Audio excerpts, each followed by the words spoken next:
akong gibugno si Udlot day kay ginungitay man ang sila. Betty, wala mo na sinahuna ni Udlot.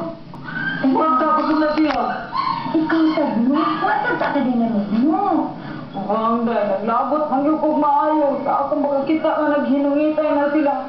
Gisanapan dito sa tumanjol na pangabubo. Kaya kung ako'y muhungit niya, hilugon man ni Udlot. Isa man di maglabot, anak.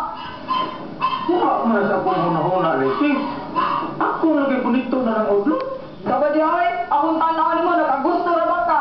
Lain sa din pagsulti, anak. Iwan sa nagigindi eh. Uy, salabot siya po di ko kadawat sa akong nakita na ilang gibuhat. Kaya, hindi lang ba? Gusto ko na din mag-away-away din niya. Oh, gusto ko na, hindi lang kami doon, Emmanuel.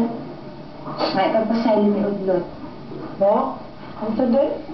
Sigla, sige na. Tuuin lang ko sa pagkakaroon. Ngayon kung sagot ang mamaluisan, may paw na ka na maikis siya na ako ron. Walang nagkadawat na siya na ako. Ustog ta na, Betty. Ayaw ko pa ba't lungkot? Maikog ta? O sige. Malakaw sa ako at yung gusto ni Manuel. Basta di ko gusto nga, mag-away mo din niya. Abi mo kaya. Malipay kay ko nga makakita ko ni Daddy Manuel. Kaya nagbati ko, may pagtagal na ako. Sama giso sa kaman. Ano na yung babati mo? Doon naman ay? Oo.